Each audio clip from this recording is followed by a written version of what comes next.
Fidèle au poste, mesdames et messieurs, c'est dimanche, j'ai le réel plaisir de recevoir un député de l'Est de la République parce que vous le savez, l'information, l'actualité est vraiment focalisée ces derniers temps à l'Est de la République. Avec mon invité, nous allons parler de 3 temps forts cette semaine, mesdames et messieurs. Nous allons parler de la situation à l'Est de la République, de la situation de la CENI et nous allons terminer par les terres congolaises avec ce reportage d'Alain Foka qui a fait trembler le monde, qui a fait bouger les choses, qui a brisé les digues aujourd'hui.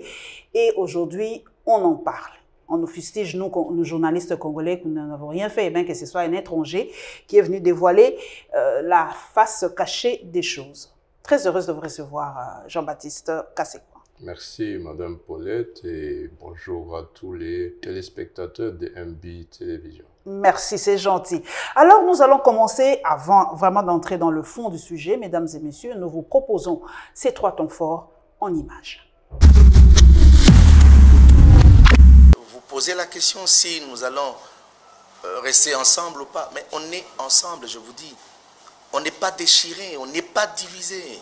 Nous avons un président de la plateforme qui s'appelle Monseigneur Outembi. Il est notre président et nous avons un vice-président qui s'appelle Monseigneur Bokundoa. Il reste en train de nous diriger. Mais par rapport à une prise de décision, démocratiquement, nous n'avons pas pu dégager les mêmes options, ce qui est aussi respectable. Ça ne nous divise pas, ça ne nous déchire pas, s'il vous plaît. On reste ensemble, on est unis. L'Église catholique est donc universelle et dans cette catholicité, il y a aussi des Kassaïens. Tels sont 2 propos de l'abbé Donatien Cholet, secrétaire général de la Sainte, lors d'un point de presse sur les profanations des églises et l'attaque contre la résidence du cardinal Fridolin Ambongo. L'abbé Donatien Cholet a lancé un message à tous les Kassaïens. J'ai un message à donner à mes frères Kassaïens. J'aimerais que ça leur parvienne. Qui ne se laissent pas manipuler par un regroupement de gens qui ont d'autres intérêts que l'intérêt à eux de la population kassaïenne. Je le rassure ici que la SENCO n'a rien contre les Kassaïens. Le pasteur Eric Senga, secrétaire général de l'ECC, a en outre ajouté que la question électorale n'est pas une affaire religieuse, plutôt de la souveraineté nationale. Je pense que la question était claire, pas seulement nous. Il ne faut pas faire de la question électorale une affaire de confession religieuse. C'est une question qui relève de la souveraineté nationale. Je pense qu'à ce niveau, nous nous sommes déjà prononcés pour dire nous voulons tous les élections en 2023. 2, nous ne sommes pas prêts pour le glissement et nous ne l'encourageons pas non plus. C'est pourquoi nous restons ouverts aux discussions. Nous sommes en train de dire, de donner le point de vue, pas pour faire polémique, mais vous nous avez reproché d'avoir moins communiqué. Il revenait à notre responsabilité de communiquer. Clôture ce mardi 3 août au gouvernorat militaire de la province du Nord Kivu des travaux d'audit des fonds mis à la disposition des grandes unités engagées dans les opérations à la 34e région militaire, au 33e groupement naval et au secteur opérationnel Nord Kivu Sokola D par le général d'armée Amici Nkuba Gabriel en présence du lieutenant-général Ndi Makong Bakostan, gouverneur militaire du Nord Kivu. Plusieurs officiers, généraux, supérieurs et subalternes de la garnison militaire de Goma ont pris part à cette rencontre. Le major Bello Djeri, porte-parole de l'inspectorat général des forces armées de la République démocratique du Congo, nous donne ici les conclusions des 10 travaux. Et en bref, les résultats, il y a 9 officiers militaires, des officiers supérieurs qui sont impliqués dans l'histoire des détournements de fonds publics. Et là, ils sont mis à la disposition de la justice à l'autorité militaire. Ces travaux qui se sont déroulés pendant une semaine durant, sur instruction du commandant suprême des forces armées de la République démocratique du Congo, son Excellence Félix Antoine Tshisekedi Tshilombo, ont pour objectif de permettre une bonne gestion des fonds publics mis à la disposition des forces armées de la République démocratique du Congo pour mener à bien les opérations militaires qui se déroulent dans le Nord Kivu, nous dit le général d'armée Amici Nkuba Gabriel. Moi, je ne suis pas venu ici pour me tenter à me corrompre. Alors, si vous ne voulez pas travailler pour votre pays, vos militaires, il n'y a pas de militaires, vous êtes en train de continuer de garder des fictifs. Évidemment, puisqu'on dit que vous avez vos gens qui sont à Kinshasa, c'est eux qui vous envoient de faire ça, nous allons suivre. L'enquête va continuer. Puis ce n'est pas possible. Nous avons besoin de militaires sur le terrain pour faire la guerre, mais vous continuez à garder toujours le fictif, vous gonflez le fictif, et puis quand il y a des problèmes, on incite toute l'armée à cause d'un noyau de bandits. Ça, c'est le banditisme. Notons que les officiers supérieurs et un officier subalterne reconnus coupables de détournement, dont quelques-uns parmi eux ont tenté de corrompre la délégation, ont été tous... Voilà, je reviens à vous. Nous allons commencer par vraiment le reportage de M. Foucault, parce que c'est ça vraiment qui fait l'actualité. La question, est-ce que les terres de la République démocratique nous appartiennent-elles réellement? Vous êtes de l'Est de la République, zone très riche, fournie en minerais de la 3e génération. La question vraiment qui se pose, pourquoi ce reportage maintenant? Merci de la question. Je vous en prie. Je pense que ce reportage se situe dans un contexte d'une rivalité géopolitique entre les États-Unis et leurs alliés traditionnels, la France et tous ces pays de l'Union européenne, et de l'autre côté, la Chine. Les deux camps qui veulent renforcer leur emprise sur les ressources minières de la RDC. Et c'est à ce niveau que votre question vous soupesande.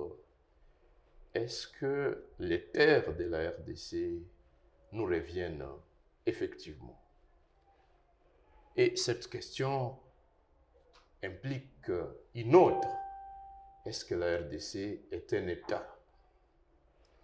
Parce que à l'école secondaire, il nous a été dit que l'État était défini par 4 éléments principaux. Le territoire, y compris la terre, les sols, la population, le gouvernement, et puis la reconnaissance internationale. Mais vous posez la question de savoir est-ce que nos terres nous appartiennent? Avons-nous les contrôles effectifs des terres de Walikale? Vous avez suivi la société Alpha Mine qui est là, appartient aux Américains.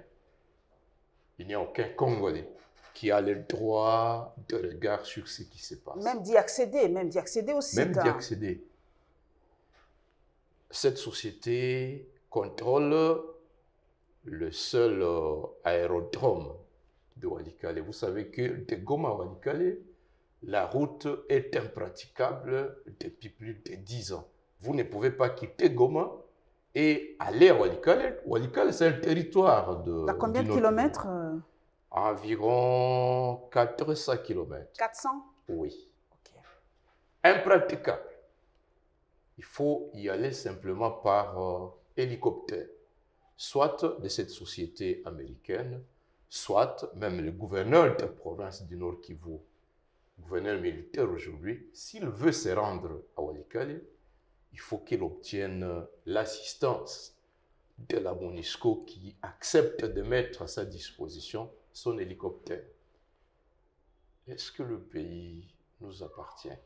Nous sommes pratiquement cantonnés dans les seules grandes villes. Lorsque vous faites l'Est, les Congolais ont les contrôles peut-être à 80% de la ville de Goma et de toutes les communes, les agglomérations, le long de la route nationale numéro 4, Goma, Butembo, Beni, Komanda, Bunia, Mambasa, Kisangani.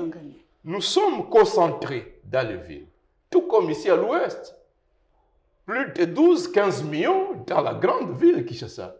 Mais est-ce que nous savons ce qui se passe à Bandundu? Est-ce que nous avons le contrôle de nos terres dans le Congo central, au bord du lac? Donc, bref, nous sommes distraits dans les grandes villes. Et les autres pillent dans les... Le reste du territoire, nous avons laissé... aux mains des étrangers. Aux mains des étrangers. Mais vous êtes député de Goma. Est-ce que vous en parlez à l'Assemblée nationale? Parce qu'aujourd'hui, on a l'impression qu'on a ouvert la boîte de Pandore avec cette histoire. Et pourtant, ça se passe depuis des années, cette situation. Vous êtes élus. Est-ce que vous en parlez entre vous de ces richesses qu'on a, mais qui ne nous appartiennent pas, au fait? En parler, oui, nous en parlons. Mais je dois l'avouer que nous ne faisons pas assez. C'est-à-dire, nous n'allons pas jusqu'à sanctionner ceux qui sont impliqués dans les réseaux, n'est-ce pas, de dilapidation de ces ressources par complicité. Tout récemment, il a été dit que des contrats ont été signés. C'est le 26 mai de cette année. Nous avons signé des contrats au profit du Rwanda pour lui accorder le monopole du raffinage de notre or.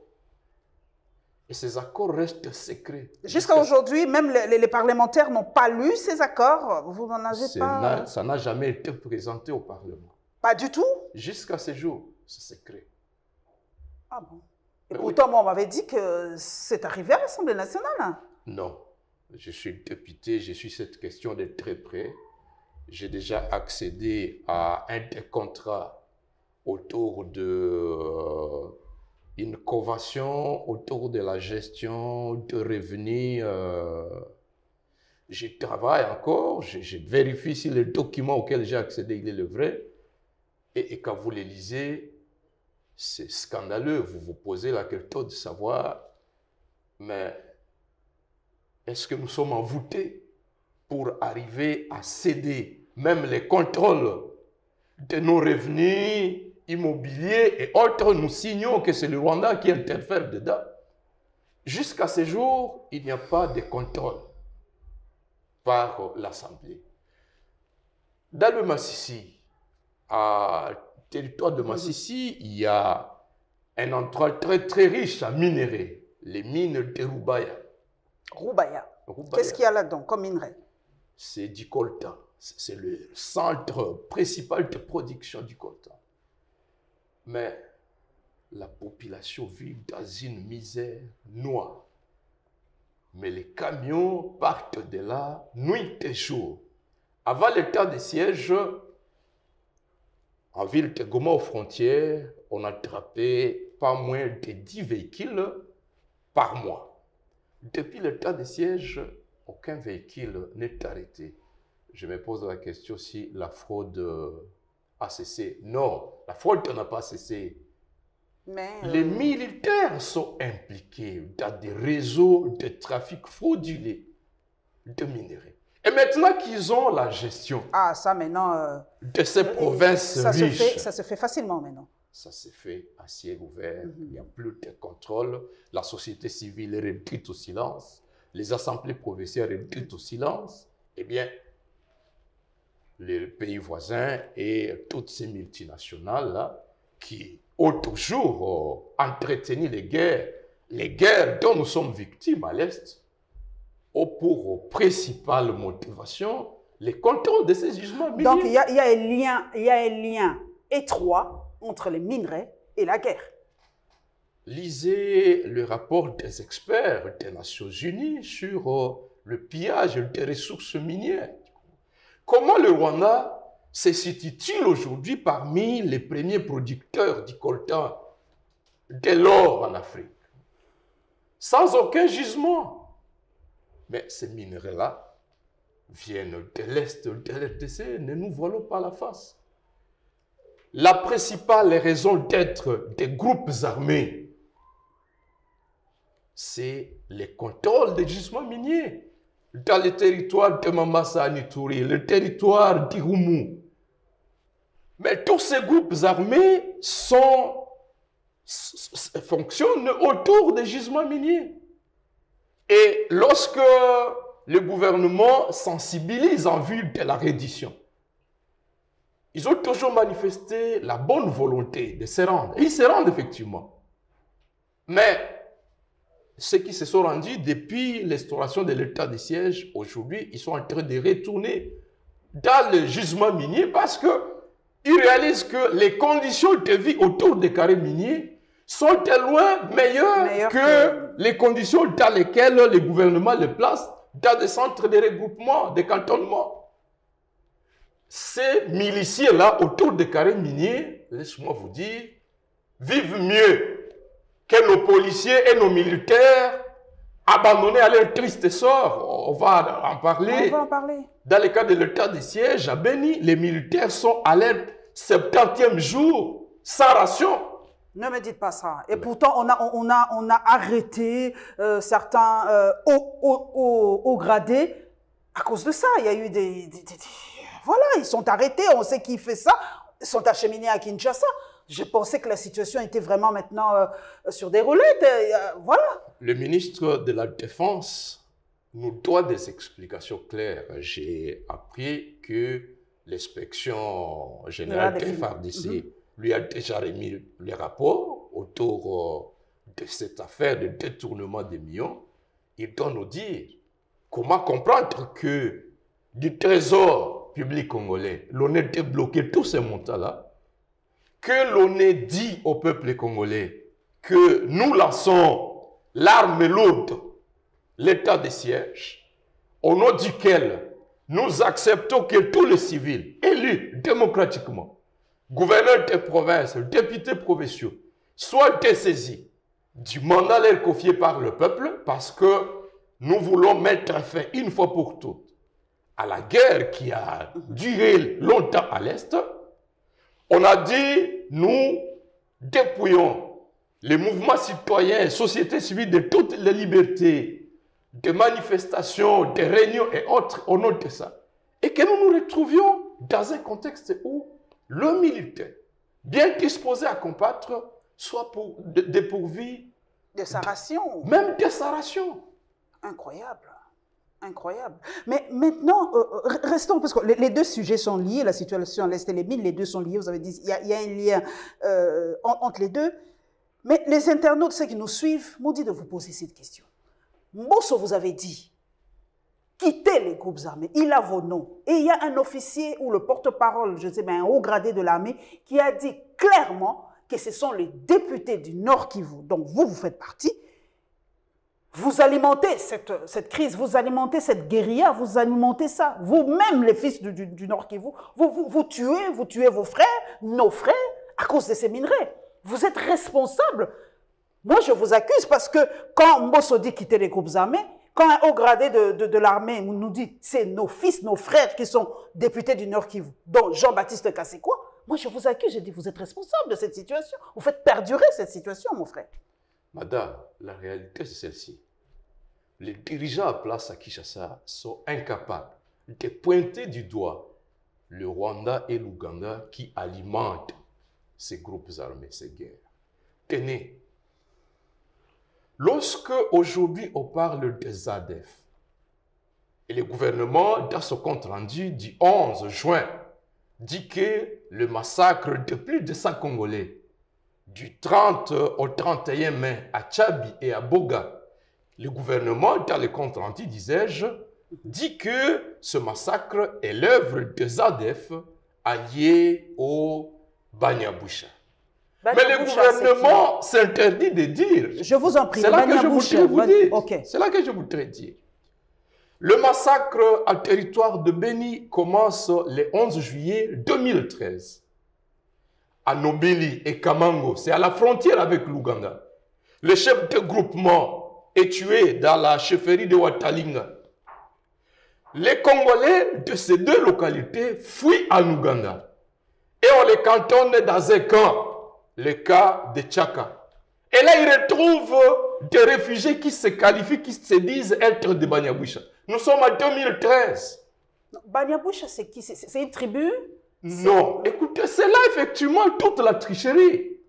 Au lieu de dire la vérité aux Congolais, le gouvernement Mbosso tombe dans ce piège, il cache la vérité aux Congolais et on pointe du doigt le député. On dit que ce sont les fils du Nord Kivu. L'état de siège est en place depuis 4 mois. C'est depuis le 6 mai. Pendant l'état de siège, les immunités ne comptent pas. qu'est-ce qui empêche au gouvernement d'arrêter un seul député? Et Mbosso disait qu'ils ont tous les rapports. Exactement. Il y a les noms, tout est là. Nous avons exigé que l'on traduise ces députés, qu'on nous traduise en justice. Mais oui, vous en faites partie. Vous acceptez qu'on vous traduise en justice? Mais madame, c'est quoi? Vous acceptez ça? nous l'avons réclamé à corps et à cri. Et l'ordonnance portant proclamation de l'état de siège les dit clairement que pendant l'état de siège, les immunités ne comptent pas. Aucun député provincial n'a été traduit à justice.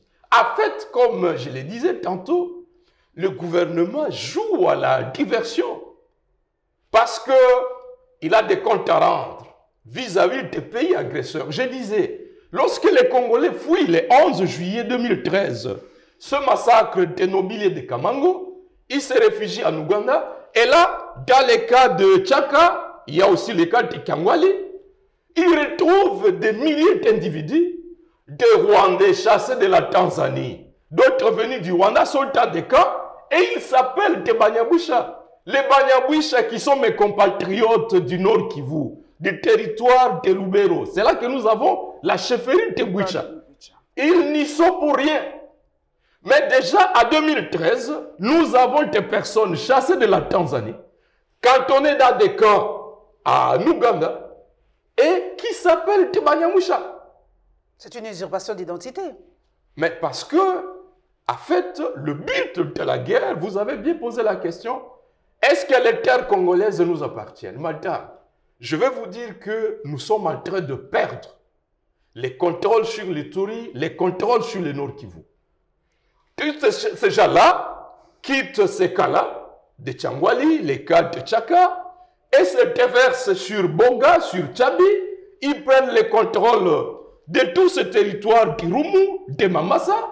Et de Mamassa, il faut jonction jusqu'à Walikale, là où il y a les mines de Bissié. Et de là, nous avons d'autres mouvements qui entrent par le Rwanda pour prendre le contrôle de Massissi. Rutshuru, on n'en parle pas. Alefoka n'a parlé que de mines. Mais le parc de Virunga aujourd'hui ne nous appartient plus. Ah bon? Les FDLR, ils occupent des portions, ils entretiennent des étendues de champs, et puis l'exploitation du pétrole a déjà commencé ou pas? Pas l'exploitation du pétrole. Ok. L'exploitation du bois. Ils ont le monopole de la coupe de la braise dans le parc. Mais également, ce sont des terres extrêmement fertiles. C'est un parc, un endroit sauvegardé depuis des milliers d'années. Et aujourd'hui, ils ont le monopole, eux, d'entretenir des champs dans ce parc-là. Et puis, ils prennent en otage des paisibles citoyens de Nyamilima, de Kiwanja, Rutshuru. Et 2 jours par semaine, ces Congolais sont contraints de faire des travaux forcés. C'est de l'esclavage. Alefoka n'est pas arrivé là-bas, n'a pas parlé de ça. C'est 2 jours par semaine. Vous travaillez obligatoirement. Chacun, on vous donne un carré que vous devez achever. Lorsque vous l'achevez, 18h, 19h, on vous libère. Ça, c'est un territoire de Rutshuru. Nous sommes à 75 km de Goma. J'y crois pas, c'est pas possible. Mais madame, j'y crois pas. Mais là, je vais loin. Un territoire de Nyiragongo, c'est frontalier avec la ville de Goma. Ceux qui font la coupe de la braise dans ce parc-là, vous avez suivi, il y a 3 jours, on a tué un jeune entrepreneur à la ville de Goma. J'ai suivi, Augustin Serubiendo. Exactement. Avant lui, ça fait 4 jours, on a tué un motard, père de 6 enfants, M. Boumanine. Mais ceux qui l'ont tué, et il y a 1 mois, je crois 2 mois, ils ont tué 6 personnes au quartier de Ndoshagoma. Tous ces assassins se replient en territoire de Nyiragongo, frontalier avec Goma. Et ils coupent la braise, nous voyons la fumée monter. Personne n'a le courage d'y aller. Est-ce que vous faites tout ce que vous me dites là, mon compatriote, est-ce que vous faites rapport aux autorités? Est-ce que le chef de l'État est-il au courant de toute cette situation? Bon, comme toujours, les autorités congolaises ont une stratégie, nous prennent pour des naïfs. Chacun dit, je n'étais pas informé. Non, ils sont bien informés. Dans le cadre de mon travail parlementaire, j'ai déjà fait partie de 3 missions parlementaires. En 2019, lorsque les tueries commencent à Goma, nous sommes partis en équipe de 8 députés. Nous avons documenté ces phénomènes des FDLR qui contrôlent des réseaux d'économie criminelle dans le parc. Nous avons déposé rapport. Nous avons fait pression pour que ces rapports soient exploités. Le bureau de l'Assemblée a bloqué. À ce temps-là, c'était Mme Mabunda. Après beaucoup de pression, il m'a été dit que non, honorable, ces rapports-là traitent d'une question sensible et nous ne pouvons pas... Quand il s'agit de la vie des Congolais, c'est sensible. Oui. Quand les Congolais meurent et tout ça, c'est sensible. Oui, on laisse les Congolais mourir, madame. Autour de la question de Béni, il y a eu des rapports suffisamment documentés. Le premier rapport est sorti en octobre 2014. Et tous ces rapports-là, le second, il est sorti en 2016. Le dernier, c'est en octobre 2018. Des rapports suffisamment documentés. Dans tous ces rapports, la complicité des services de sécurité est établie. Mais également la complicité de pays voisins. Et tout le gouvernement préfère garder silence. Mais quand, par exemple, vous qui êtes originaire de là, on vous dit, par exemple, que vous êtes, vous, la population, hein, pas les députés, mais la population protège certains de ces fils qui font partie des ADF et des autres, et que vous êtes complice de ça aussi. Vous protégez vos fils qui font partie de certains groupes armés. Il y en a, on dit qu'il y a des Congolais qui se disent ADF, qui font partie de ces groupes-là, des ADF et les autres. Je suis tellement... Ça me dépasse tellement que même les noms m'échappent. Il y a ADF, il y en a plein. FDLR, tout ça. On a dit qu'il y a des fils du pays qui sont là, que vous entretenez dans vos familles et tout, que vous ne dénoncez jamais. Non, ce sont des fausses accusations. Je ne nie pas qu'il y ait des Congolais qui soient complices. Exactement. Parce que ces gens-là mettent de moyens. Contrairement à notre gouvernement qui abandonne ses services. J'ai appris, par exemple, qu'il y a un mois où tous les fonds destinés au service de renseignement ont été détournés. Alors que de l'autre côté, j'apprends que des ADF corrompent même des citoyens en offrant des motos et autres. Mais la responsabilité revient à l'État.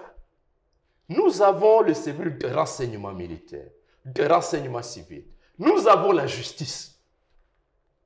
Si c'est le fils de Kassekwa qui est complice, est-ce que moi j'ai empêché qu'elle mette la main sur lui et qu'elle le traduise en justice? Non, ce sont des faux fuyants.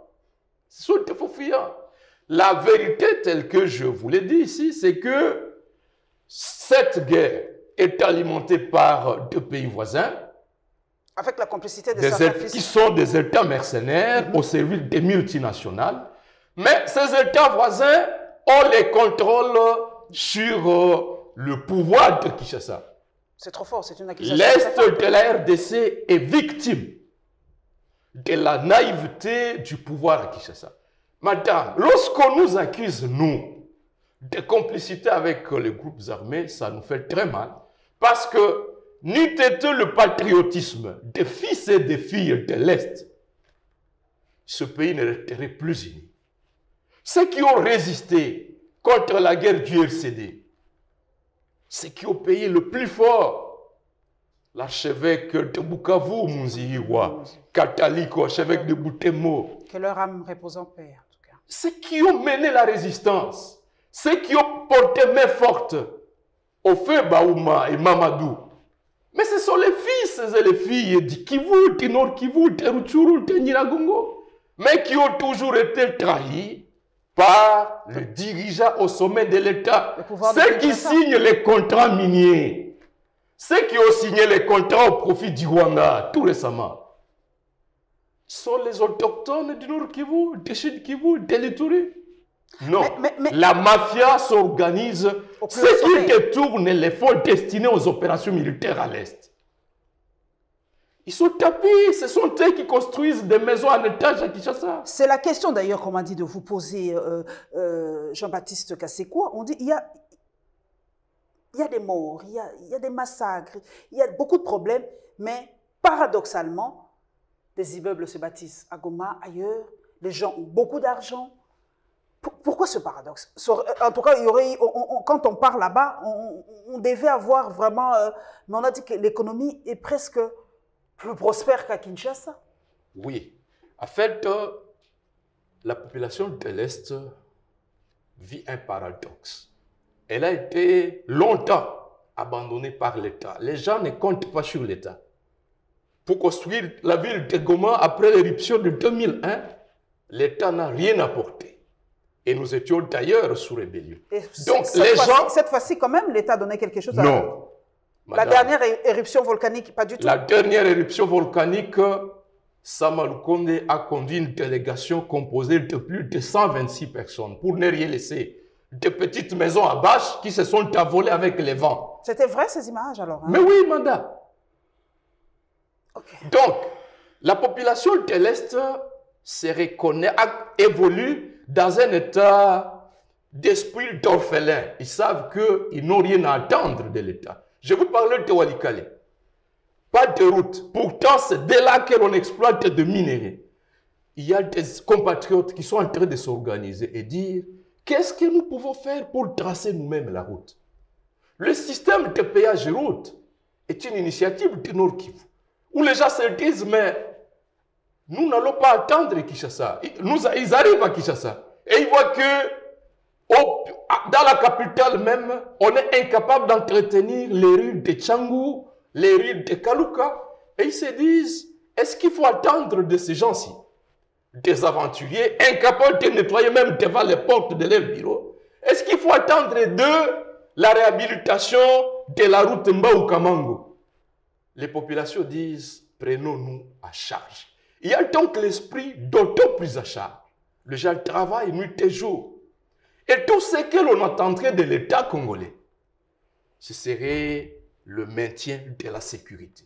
Malheureusement, par affairisme, par corruption, eh bien, c'est les pays agresseurs qui veulent avoir le contrôle de notre économie. Vous parlez de maisons de Goma, de Butembo, de Bunia. Mais vous ne parlez pas des immeubles qui poussent à Kigali. Avec quoi Kigali s'est construit? Mais parlez des immeubles de Kinshasa. Tous ces propriétaires des immeubles 10 étages, 12 étages, vous ne trouvez pas à Goma. Ces gens-là, où est-ce qu'ils trouvent l'argent? Des officiers militaires haut gradés, de ministres, qui signent ces contrats miniers d'Ofokapa. Ce n'est pas par le gouvernement provincial dans tous les cas. Ce n'est pas la société civile. C'est le pouvoir, le ministre tapis à Kinshasa. Donc, lorsqu'on nous qualifie, nous, de complices avec pour notre propre malheur, ça nous fait très mal. Très mal. La dernière question, pas la dernière, mais nous y allons quand même, il y a du temps. La pièce d'identité, ça fait 20 ans qu'on n'a pas de pièce d'identité. Hein? Ce n'est pas la carte d'électeur, je dis, mais pièce d'identification. Ouais. Comment savoir, vous qui êtes à l'Est, que celui-là est congolais d'origine et pas quelqu'un? Comment vous faites pour savoir que celui-là c'est un étranger, celui-là c'est un Congolais? Il y a tellement de brassage à l'Est de la République qu'on ne sait plus identifier le Congolais. Comment vous faites pratiquement? Parce que vous avez dit que vous êtes pris en charge. Comment savoir que celui-là n'est pas congolais? Alors, cette question ne se pose pas seulement à l'Est. Partout d'ailleurs, c'est partout. Mais je mets l'accent sur l'Est, parce qu'on nous montre l'Est comme le ventre mou du pays, dont tous les malheurs partent de là. Donc, je voudrais un peu savoir. Nous sommes victimes de ces chaos entretenus par le pouvoir central, madame. En 1994, les réfugiés rwandais entrent à l'Est de la RDC avec armes et bagages. C'était après l'assassinat d'Abiyarimana et de l'autre président. Jusqu'à ce jour, pas de contrôle. Et lorsque les élections de 2006 sont organisées, les cartes d'électeurs sont distribuées à tout le monde. Qui devait procéder à l'identification des nationaux? C'est le gouvernement central. Je vous ai dit, aujourd'hui, il y a de l'amalgame autour de l'appellation Banyabouissa. Mais ce sont des populations inconnues, venues du Rwanda, de Tanzanie, que lorsque les Congolais sont fuient la guerre à Beni. Ils les retrouvent dans des cas. Ils sont les plus anciens dans ces cas-là. Et donc, ce sont eux qui accueillent les Congolais. Et ils se présentent comme État de Banyaboucha.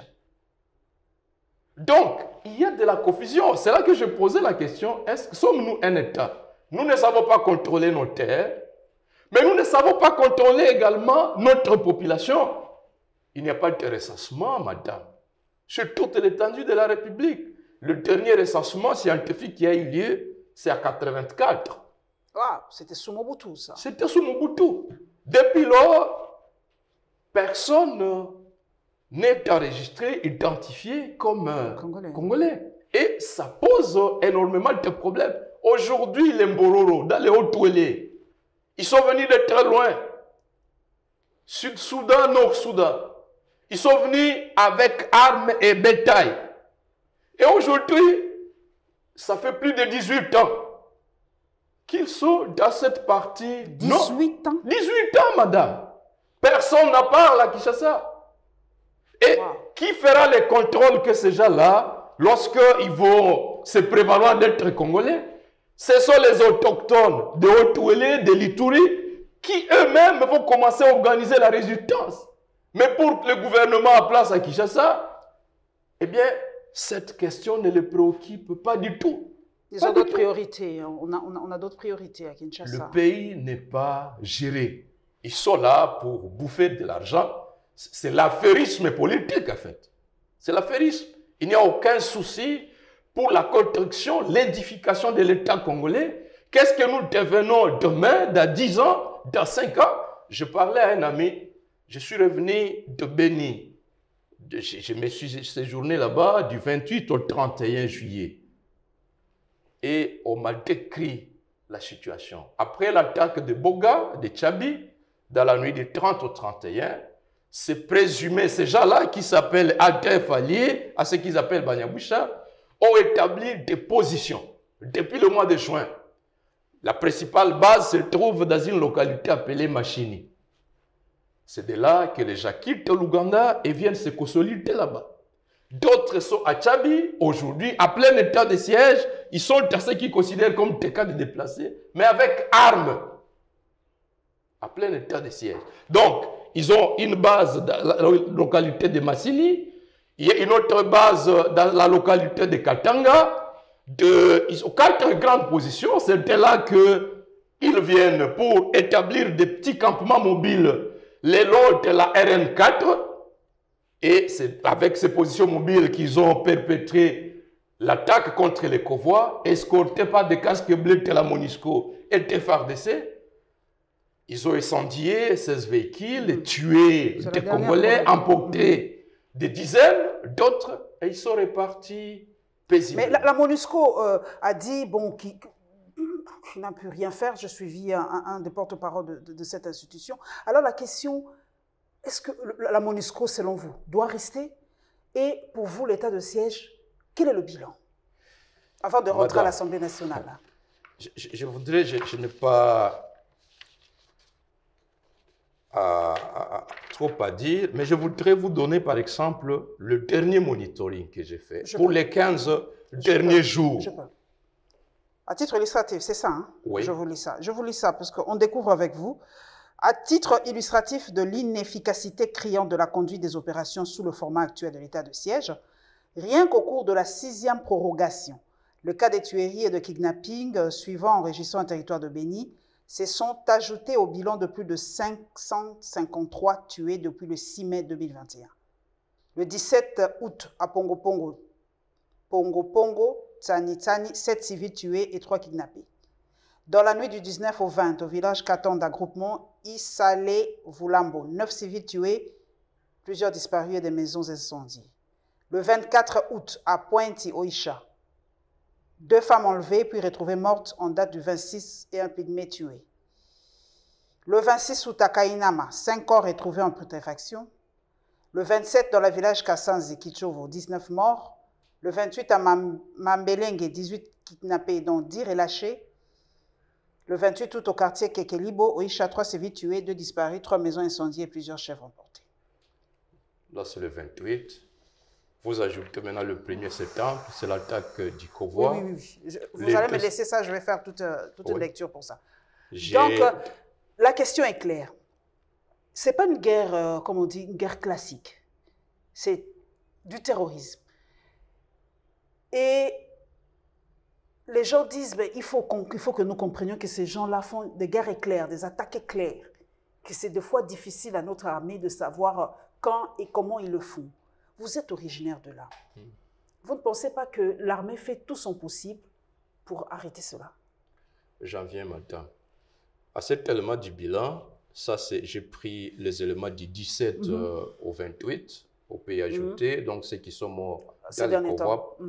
Mais avant ça, le mouvement citoyen Lucha a présenté son monitoring le 12 août 2021 et a établi que du 6 mai au 12 août, sur toute l'étendue de la province, des deux provinces, nous avons enregistré 533 morts.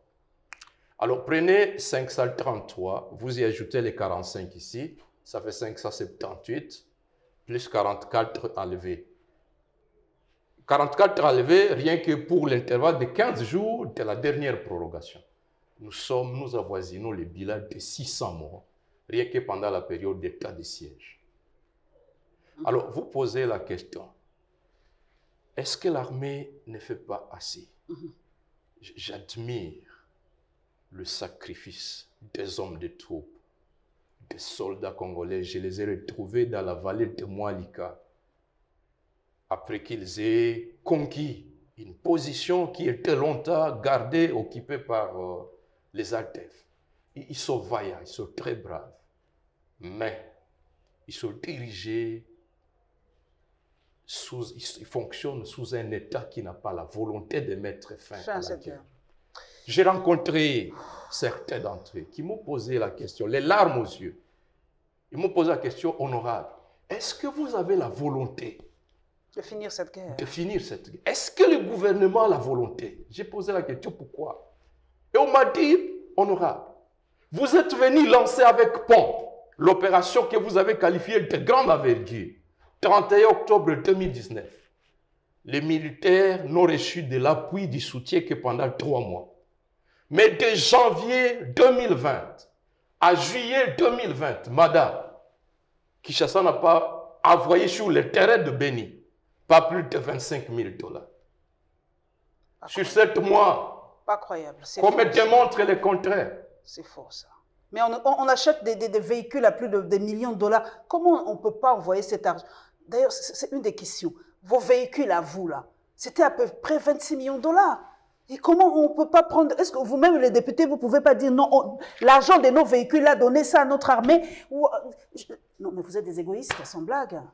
Je tombe carrément des nues, et je suis estomaqué, parce que certaines vérités, je n'y crois pas, Jean-Baptiste. Je n'y crois pas, c'est pas possible. Je n'y crois pas. C'est pareil à ce qu'Alain Foucault a dit. Je n'y crois pas. Lorsque vous faites le tour, n'est-ce pas, de la situation à l'Est, vous vous posez la question de savoir qui nous a sorcelés. À Kinshasa, j'ai dit, les principaux alliés de ZADF, ce n'est même pas l'Ouganda ni le Rwanda. Ils se trouvent à Kinshasa. Comment vous pouvez expliquer que des vaillants militaires soient abandonnés à leur triste sort? Alors, l'autre problème, vous avez lu le message, l'autre problème, c'est qu'il y a une confusion délibérément entretenue entre les égorgeurs. Je vous ai dit d'où ils viennent. Vous avez des cas de réfugiés dans des pays voisins. Et le gouvernement est incapable de nous dire quelle est la réalité autour de ces cas-là. Qui sont les véritables Congolais dans ces camps et qui ne le sont pas. On nous parle de 500 000 réfugiés congolais au Rwanda. 500 000? Mais oui, madame. Je suis dépassé. Est-ce que Kinshasa est capable de nous dire qu'il a mené les contrôles?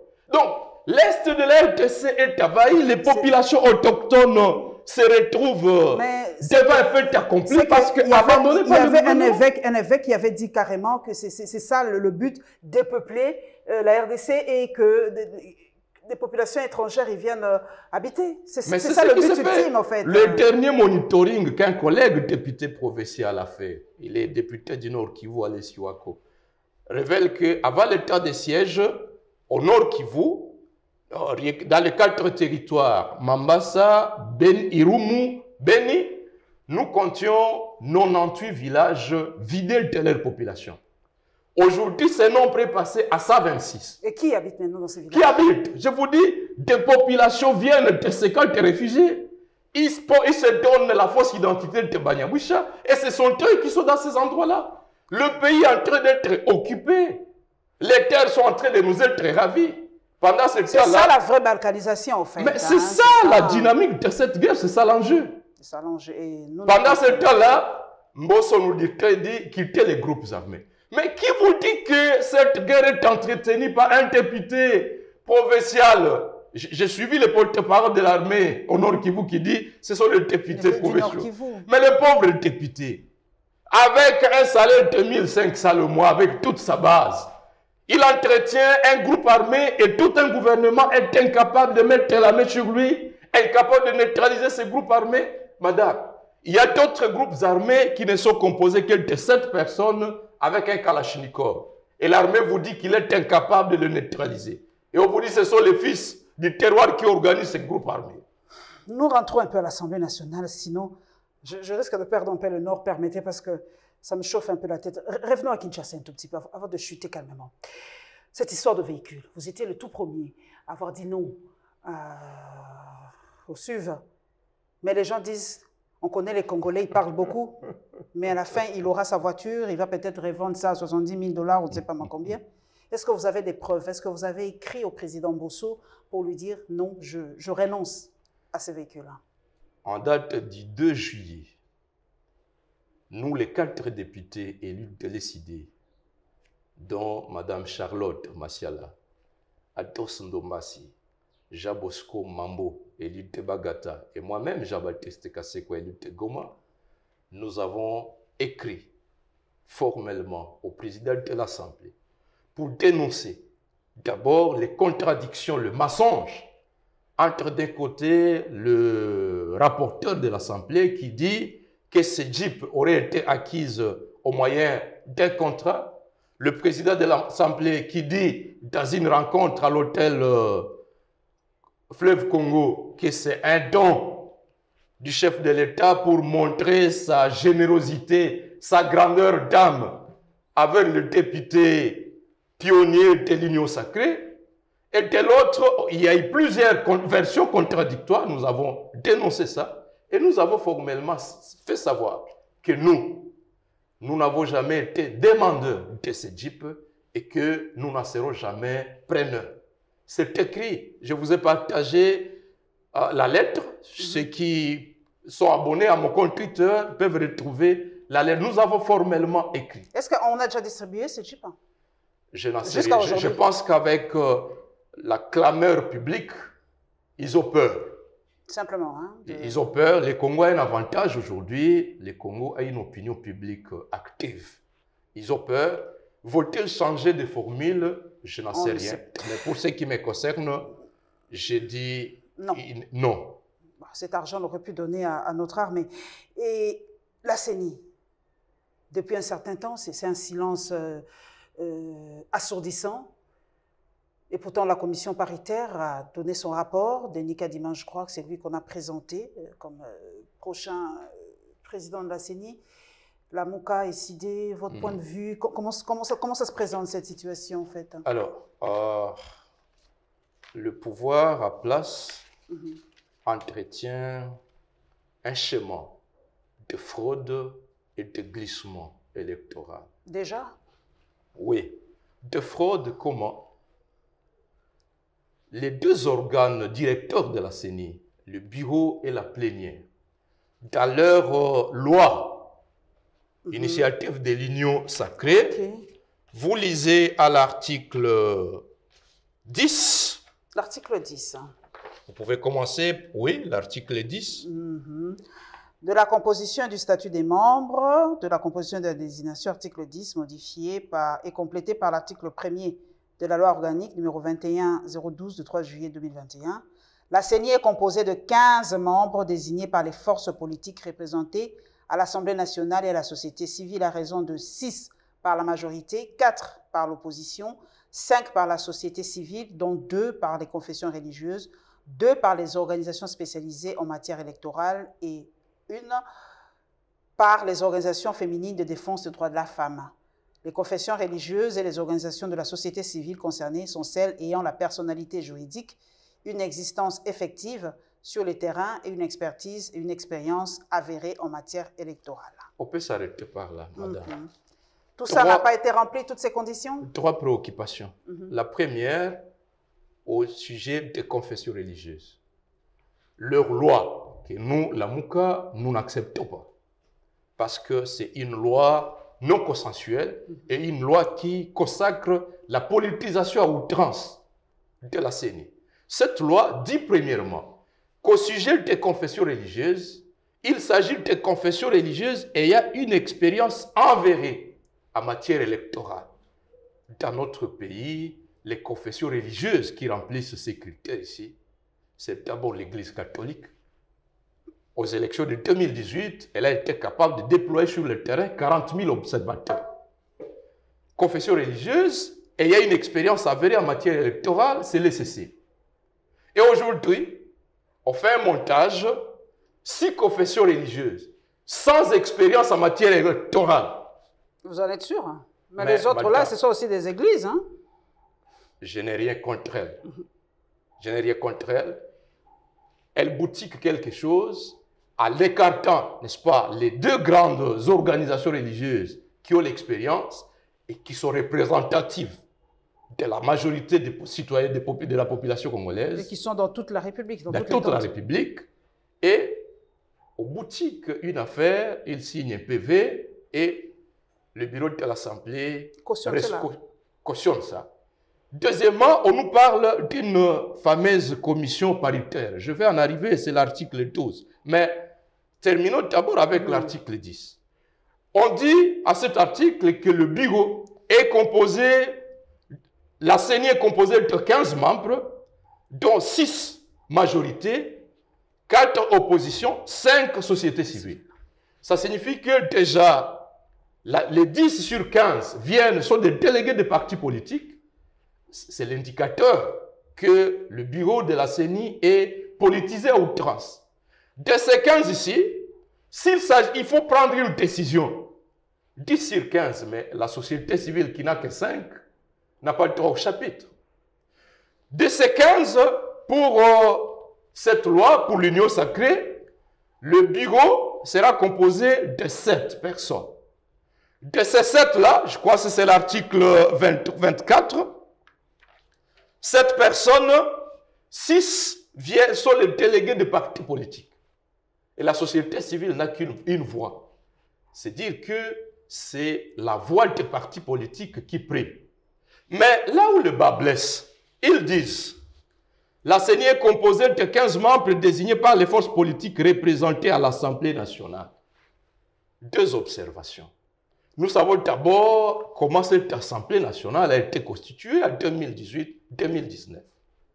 Je ne voudrais plus rappeler les validations à la Cour constitutionnelle. Félix Tshisekedi lui-même s'est dit scandalisé.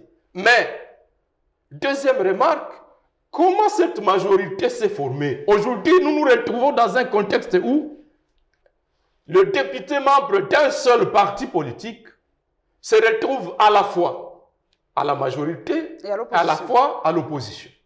Et c'est dans cette configuration de l'Assemblée nationale qu'elle dit que c'est des forces politiques représentées à cette Assemblée qu'il revient. Mais l'union sacrée n'est pas quelque chose de formel. Ce n'est pas une plateforme formelle de la majorité? Non, ils n'ont même pas de charte. Vous avez d'un côté, vous avez des députés, je prends le cas du PPRD. Vous avez des députés du PPRD, membres de la majorité de l'Union sacrée. Vous avez des députés du PPRD, membres de l'opposition. Mais je ne vais pas loin. Même nous, de la Mouka, SID, dynamique de l'opposition, il y a 2 de nôtres qui sont partis à l'Union sacrée. Et nous sommes restés 4 à la Mouka.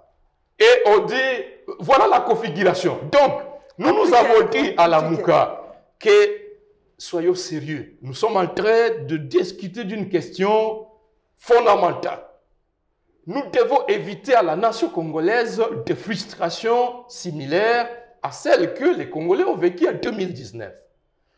Corrigeons les erreurs du passé, mettons en place une CENI dépolitisée. Et nous, à la Mouka, dans notre proposition de loi, que M. Martin avait rendu public ce vendredi.